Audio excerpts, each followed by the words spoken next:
तो अभी क्या है, फ्यूल है, ठीक है ना। तो ये फ्यूल जो है इसके बारे में अभी पढ़ेंगे। The substance undergoing combustion are termed as combustible substances or fuels. In the above example of bonfire, wood used as a fuel. In earlier days, people used to cook food from the heat liberated by the burning of fuel, which was used. तो पहले के ज़माने में क्या होता था पता है? पहले के ज़माने में होता था कि हम लोग कोयल से जला करके फूड बनाते थे, क्योंकि उस अभी के जिस टाइम में गैस, एलपीजी गैस, सीएनजी, जितना भी गैस है ये उस टाइम अवेलेबल नहीं था। तो हम लोग वही करते थे या फिर वुड का इस्तेमाल करते थे फूड को पकाने के लिए। उसी के ज़रिए हम लोग लाइट और हीट पाते थे। ओके, हाँ।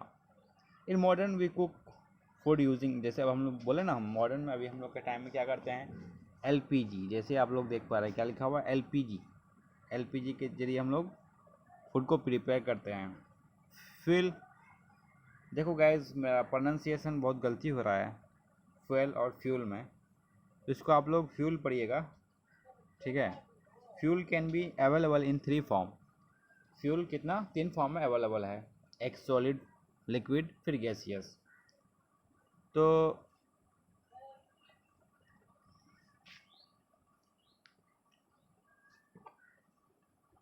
सॉलिड फ्यूल में क्या होता है, वुड हो गया, चारकोल हो गया, कोयल हो गया। लिक्विड में क्या हो गया, पेट्रोल, डीजल, केरासन, यानी कि तो आप लोग समझ पाइएगा, ये सब याद रखिएगा गाइस, बहुत इंपॉर्टेंट है। वुड, चारकोल, कोयल, ये क्या हो गया, सॉलिड हो गया। लिक्विड में पेट्रोल, डीजल, केरोसिन, और गैसियस में आ गया कंप्रेस्ड नेचुरल गैस, यानी कि सीएनजी, एलपीजी, बायोगैस, हाइड्रोजन, ये सब क्या हो गया, गैसियस फ्यूल हो गया। देखिए आप लोग देख पा रहे हैं गैस सिलेंडर का पिक्चर दिया हुआ यहाँ पे है ना। एलपीजी हो गया, उसके बाद वुड से भी हम लोग खाना पकाते हैं जिससे हमको लाइट और हीट मिलता है। फ्यूल से भी इस्तेमाल करते हैं, फ्यूल हर जगह, गाड़ी बाइक हर जगह इस्तेमाल होता है। तो अब उसके बाद क्या है, अब कितना तरह का फ्यूल होता है, एक तो पहले दिया हुआ है आइडियल फ्यूल। तो आइडियल फ्यूल के बारे में क्या दिया हुआ है, an ideal fuel is one which possess the following character. यानी कि एक आइडियल फ्यूल क्या है, इसमें क्या होता है, it should B already available. ये क्या है, पहले से ही हमेशा अवेलेबल होना चाहिए। इट शुड बी इनएक्सपेंसिव, ये क्या होना चाहिए, एक्सपेंसिव नहीं होना चाहिए, इनएक्सपेंसिव होना चाहिए। It should burn easily in air at A judicious rate, यानी कि इसको जल्दी ही बर्न करना चाहिए एयर में, ना कि ज़्यादा टाइम लगा है बर्न करने में। It should Lybrate large amount of heat, यानी कि आइडल गैस का जो हीट जो रिलीज करता है उसका जो अमाउंट होता है बहुत ही ज़्यादा अमाउंट में हीट रिलीज करता है। It should leave behind any undesirable reduce, क्या रिसीड्यूज, यानी कि it should leave behind any undesirable. तो ये पॉइंट इतना इंपॉर्टेंट नहीं है। अब नेक्स्ट पॉइंट है, it should be easy enough to store, transport and handle, यानी कि ये क्या होता है, ट्रांसपोर्ट करने के लिए बहुत इजी होता है, रखने के लिए इजी होता है, हैंडल बहुत अच्छे से इसको हम लोग ये कर सकते हैं, स्टोर ट्रांसपोर्ट कर सकते हैं। इसका जो कैलोरीफिक वैल्यू होता है बहुत ही हाई होता है, ठीक है। कैलोरीफिक वैल्यू मतलब जो बर्निंग से रिलेटेड है, किसका बर्निंग कैसा रेट है, एक उसी का मेजरमेंट है। It should have high ignition temperature above A room temperature, यानी कि उसका जो टेम्परेचर है ये बहुत ही इम्पोर्टेंट पॉइंट है। तो मैं आपको बोलूँगा कि ये आप लोग को ये लाइन मार्क कर दो, it should have high ignition temperature. तो it should have high ignition temperature. तो कितना पेज नंबर में थे, ये पॉइंट को इम्पोर्टेंट कर लो गाइस, बहुत ही इम्पोर्टेंट पॉइंट है।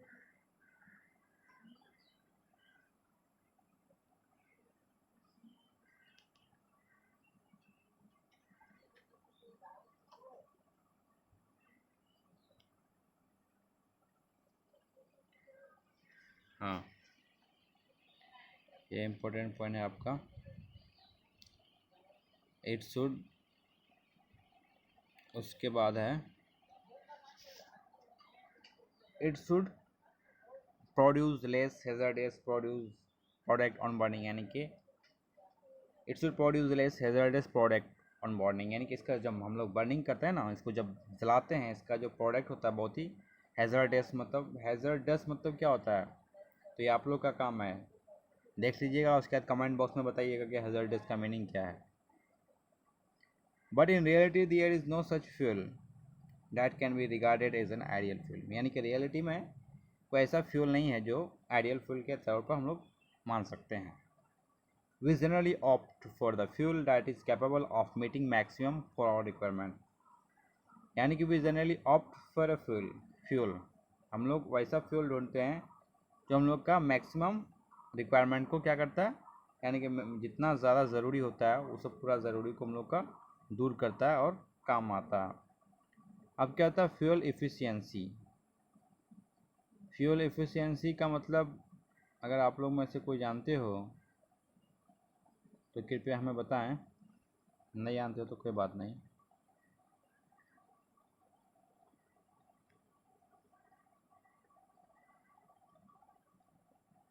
तो बोलता है फ्यूल इफिशियंसी मतलब the amount of energy produce in the form of heat as a result of combustion of complete combustion of 1 kg of a fuel is known as calorific value of fuel expressed in unit called kilojoule per kg, यानी कि ऐसा amount energy का जो heat के form में produce होता है as a result of combustion, उसको जलाने पर, ऑफ कंप्लीट कम्बशन। कब किसका कंप्लीट कम्बशन, जब 1 kg फ्यूल जलाते हैं उसमें जो हीट प्रोड्यूस होता है उसको हम लोग क्या बोलते हैं, कैलोरीफिक वैल्यू बोलते हैं ऑफ फ्यूल का, जिसको कौन सा यूनिट में डिनोट किया जाता है, किलो जूल पर केजी, यानी कि कितना किलो जूल हुआ पर केजी में, 1 kg में कितना किलो जूल हुआ या कितना हुआ। अब बोलता है calorific value of some of the fuel are as follow, यानी कि कुछ फ्यूल का कंबशन वैल्यू दिया हुआ है, तो आप लोग देख पा रहे हैं जैसे काव डंग, यानी कि काव डंग हम लोग किसको बोलते हैं, आप लोग जानते हो काव डंग हम लोग गोबर को बोलते हैं, जिसका कैलोरीफिक वैल्यू है 6000 से 8000, बहुत ही लाजवाब है, यानी कि ये हमारा बहुत ही अच्छा सोर्स है कंबशन का काव डंग। इसलिए आप लोग गांव में देखते होंगे, इसका पिक्चर को मैंने जूम किया तो देख पा रहे होंगे काव डंग, यहाँ पे पीछे पेड़ पौधे हैं। तो इसको छोड़िए, ये गांव में देख पाए, अगर आप शहर से होंगे तो आप लोग कमी देख सकते हो, अगर आप लोग का कोई भी फ्रेंड हमारा गांव से है तो आप लोग उन्हें बिल्कुल देख सकते हो। अब क्या बात करेंगे, अब देखिए वुड का कैलोरीफिक वैल्यू कितना है, 17,000 से 22,000, भाई साहब इसका कैलोरीफिक वैल्यू और ज़्यादा है। तो उसके बाद है कोयल, कोयल का कैलोरीफिक वैल्यू कितना है, 25,000 से 33,000। तो ये सब कुछ कुछ दिमाग में रख लीजिएगा जो कि इम्पोर्टेंट है। पेट्रोल का है कैलोरीफिक वैल्यू 45,000, किरासन का है 45,000, यानी कि पेट्रोल और किरासन का कैलोरीफिक वैल्यू सेम है। डीजल का भी सेम है 45,000, मीथेन का है 50,000, सीएनजी कंप्रेस्ड नेचुरल गैस का भी है 50,000, एलपीजी का ज़्यादा है 55,000 है, और बायोगैस का क्या है 35,000 से 40,000 तक बायोगैस प्लांट का पिक्चर देख पा रहे हैं। अब हाइड्रोजन का है 1.5 लाख, हाइड्रोजन का 1,50,000 कैलोरीफिक वैल्यू है। तो उसके बाद क्या है इग्निशन टेम्परेचर, ये इग्निशन टेम्परेचर होता क्या है उसी के बारे में अभी हम लोग डिस्कस करेंगे। The lowest temperature at which a substance catches a fire and undergoes combustion, liberating heat and light is called ignition temperature। बहुत ही कम टेम्परेचर, सबसे ज़्यादा लोवेस्ट टेम्परेचर, जिसमें क्या होता है कोई भी सब्सटेंस क्या करता है, फायर को जल्दी से जल्दी पकड़ता है और कंबशन में प्रोसेस में चले जाता है, यानी कि वो जलना शुरू होता है, जिसके कारण जलने से वो क्या देता है, हमें हीट देता है और लाइट देता है, जिसको इग्निशन टेम्परेचर। यानी कि हम लोग सिंपल लैंग्वेज में बोल सकते हैं एक ऐसा टेम्परेचर, ऐसा मिनिमम टेम्परेचर जिसमें कोई भी सब्सटेंस फायर को कैच करता है और हीट और लाइट देता है, उसको हम लोग इग्निशन टेम्परेचर बोलते हैं। बोलता है it is the minimum temperature at which A combustible substance such as air or gas must be heated up prior to burning in the absence of any source of heat। बोलता है it is the minimum temperature, क्या है, बहुत ही कम temperature है, eight विच, जहाँ पे क्या होता है combustible substance such as air और गैस, यहाँ पे combustible substance क्या हो गया, गैस हो गया, एयर, मस्ट बी हीटेड, इसको क्या करना, हीट करना, up to prior to burning in the absence of any source of heat, यानी कि बिना ऑप्शंस का इसमें जो बर्न करता है। That this temperature plays a key role in determining the safety criteria for low volatile products such as diesel, coal, lubricating and fuel. यानी कि this temperature play key role, यानी कि ये टेम्परेचर बहुत ही खास रोल निभाता है किसमें, द सेफ्टी क्राइटेरियन, किसका सेफ्टी के लिए, फॉर लो वोलेटाइल प्रोडक्ट, जिसका प्रोडक्ट जो जिसको लो प्रोडक्ट, डीजल, कोयल, ऑयल हो गया, लुब्रिकेटिंग ऑयल हो गया, फ्यूल हो गया। अब बोलता है we have already observe that match stick get ignited as soon as we strike it against the match box. यानी कि जैसे ही हम लोग मैच बॉक्स के पास रखते हैं, वो स्ट्राइक करते हैं, वो क्या करता है, फायर पकड़ लेता है, ठीक है। Why it takes a lot of time to ignite a mosquito repellent. लेकिन आप लोग देखते हो कि मॉस्क्वाइटो मॉर्टिन जला देते हैं, उसके बाद बहुत देर बाद ऐसा इफेक्ट होता है जो मॉस्क्वाइटो क्या करता है, मरता है। सिमिलरली किरासन oil does not catch fire on it's on at room temperature. बोलता है किरासन ऑयल जो होता है रूम टेम्परेचर में फायर नहीं करता, but as soon as it is heated a little, जैसे उसको हीट करते हैं वो क्या करता है, फायर को पकड़ लेता है। This is because they have different temperature at which they start burning when heat is provided them. क्योंकि ऐसा इसलिए होता है, उसका जो टेम्परेचर होता है बर्निंग का एक अलग टेम्परेचर होता है, रूम टेम्परेचर नहीं होता, कोई और टेम्परेचर होता है जिसमें वो बर्न करता है, ठीक है ना। देख पा रहे होंगे आप। तो अभी हम बात करेंगे इनफ्लेमेबल सब्सटेंसेस। कौन से सब्सटेंसेस, इनफ्लेमेबल सब्सटेंसेस। तो दोस्तों आप लोग जितने भी लोग अभी को नहीं पता है, जो मैं क्लास 8 का एक नया सेशन लेके आया हूँ, जिसमें मैं तकरीबन आप लोग को साइंस का जो केमिस्ट्री का जो चैप्टर है जितना है ऑल कंप्लीट कराऊंगा। इसलिए आप सभी अपने दोस्तों को बोलिएगा कि जल्दी से कि शेयर करें, सब्सक्राइब करें और लाइक करें। अगर आप लोग अच्छे से केमिस्ट्री पढ़ना चाहते हो तो मेरा चैनल को लाइक कीजिएगा ज़रूर। तभी हम लोग क्या पढ़ाएंगे, अभी इनफ्लेमेबल सब्सटेंस के बारे में पढ़ाएंगे। We can easily notice from my daily course that as soon as the knob of the gas stove is turned on, we bring the lighter close to it, the LPG released from the stove catches fire। जैसे ही हम लोग LPG को क्या करते हैं और turn on करते हैं, गैस स्टोव को टर्न ऑन करते हैं, और हम लोग लाइटर को उसके नज़दीक ले आके क्या करते हैं, पंप करते हैं, दबाते हैं, तो क्या होता है, गैस स्टोव क्या करता है, फायर करने लगता है ना, जलने लगता है ना। Similarly if you heat the किरासन ए लिटिल, अगर ठीक उसी तरह हम लोग को किरासन को क्या करेंगे, हीट करेंगे थोड़ा सा, इट कैचेज द फायर, वो फायर को क्या करता है, पकड़ लेता है, जल्दी फायर को कैच कर लेता है। Wire is burning a piece of wood takes a lot of time. लेकिन वही अगर हम वुड को जलाने की बात करेंगे तो बहुत ज़्यादा टाइम लगेगा जलने में, लेकिन किरासन में और किस में, एलपीजी गैस में बहुत ही जल्दी जल जाता है। This shows that the different fuel have different ignition temperature. यानी कि इससे हमें ये पता चलता है कि अलग अलग फ्यूल का अलग अलग इग्निशन टेम्परेचर है। यानी कि रूम टेम्परेचर पे ये तो काम नहीं करता है, किरासन एलपीजी नहीं करता है, इसको टेम्परेचर को हीट देना पड़ता है तब वो जाके होता है, उससे ज़्यादा बहुत ज़्यादा हीट देना पड़ता है इसको वुड को, तब जाके वो बर्न करने लगता है, जलने लगता है। These substances that have a very low ignition temperature and easily catches fire and undergoes combustion are termed as inflammable substances। यानी कि ऐसा substances जिसका जो टेम्परेचर है, इग्निशन टेम्परेचर बहुत ही लो होता है और वो फायर को बहुत जल्दी पकड़ लेता है, उसको हम लोग क्या बोलते हैं? Inflammable substances. इनफ्लेमेबल सब्सटेंसेस याद रखिएगा, बहुत इंपॉर्टेंट है। For example petrol, alcohol, aerosol spray. यानी कि पेट्रोल को बहुत ही लो टेम्परेचर, रूम टेम्परेचर थोड़ा सा ज़्यादा इसमें रखेंगे तो क्या कर लेगा? फायर कर लेगा, कैच कर लेगा, फायर को कैच कर लेगा। अल्कोहल ठीक है, उसी तरह है। एरोजोल स्प्रे भी उसी तरह है। पेट्रोल, अल्कोहल, एरोजोल याद रखिएगा क्या है? Petrol, alcohol, aerosol. तो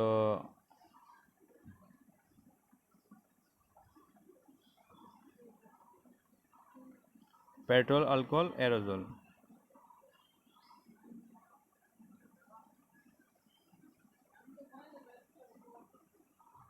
नोट डाउन कर लीजिए, देखिए यहाँ पे। उसके बाद क्या है? उसके बाद है रिक्वायरमेंट टू प्रोड्यूस फायर। यानी कि फायर को प्रोड्यूस करने के लिए क्या रिक्वायरमेंट होता है, उसके बारे में भी हम डिस्कस करेंगे। The requirement of combustion are is follow. जो कंबसन का जो रिक्वायरमेंट है वो दिया हुआ नीचे। The first and the most important requirement is the availability of the combustible substances और the fuel that will be burned. सबसे पहला बात तो एक ऐसा सब्सटेंस लो जो कंबस्टेबल, जो जले, और या फिर फ्यूल ले लो, वो तो ऑब्वियसली जलता ही है। फिर दूसरा, the second but another important requirement for combustible is the availability of air for the provision of oxygen. दूसरा इंपॉर्टेंट चीज़ क्या है, रिक्वायरमेंट क्या है जलाने के लिए? ऑक्सीजन का प्रोविज़न होना चाहिए, ऑक्सीजन का अवेलेबल होना चाहिए। That is the supporter of combustion, क्योंकि वो कंबशन का सपोर्ट करता है, ठीक है ना? क्या है करता है? Because combustion can not take place in the absence of oxygen. Combustion क्या करता है? कभी नहीं कंप्लीट हो सकता है ऑक्सीजन का अब्सेंस में। अब है last but not the least requirement for combustion is heat in order to attain ignition temperature। Heat भी क्या है? रिक्वायरमेंट है कोई भी चीज़ को जलने के लिए, क्योंकि उसका इग्निशन टेम्परेचर तक जाना चाहिए कोई भी सब्सटेंस का, तभी वो हीट बर्न करेगा, कंबशन करेगा। As we learn above, for combustion it is necessary to attain the ignition temperature. तो जैसे हम लोग क्या करते हैं, as we learn above the combustion, जैसे हम लोग कंबशन में पढ़ते हैं, it is necessary to attain the ignition temperature. अभी कोई भी चीज़ हम लोग अगर जलाने का पड़ेंगे, जलने का चलता है तो उसको इग्निशन टेम्परेचर पे जाना ही है, तभी कोई भी चीज़ जलेगा, नहीं तो फिर नहीं जलेगा। देख पा रहे हैं आप लोग बोन फायर को यहाँ पे। अब क्या है? Flame and its structure. अब क्या है guys? Flame and its structure. It is the reason of combustion of a combustible substances. The substances that vaporize during burning gives off flame। यानी कि फ्लेम एंड स्ट्रक्चर एक ऐसा reason है combustion का, कोई भी कंबस्टिबल सब्सटेंसेस का। The substance that vaporise during burning gives off flame. यानी कि ऐसा सब्सटेंस जो वेपराइज होता है बर्निंग के टाइम में, वो क्या देता है? फ्लेम देता है। फॉर इंस्टेंसेस, यानी कि एग्जाम्पल के तौर पर आप बता रहे हैं, if a wire is brought near the flame of a burning candle. यानी कि कोई थोड़ा सा वायर है, उसको बर्निंग कैंडल में बगल में लेके जाएंगे, देन क्या होगा, the portion near the flame become black due to deposition of unburnt carbon particle.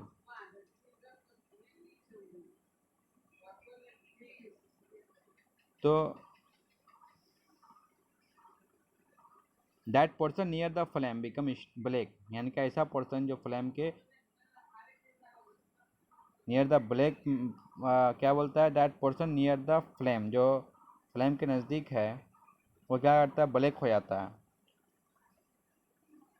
Due to deposition of unburnt carbon dioxide, यानी कि अनबर्न कार्बन पार्टिकल्स के वजह से existing in the luminous zone of a flame के वजह से वो क्या होता है,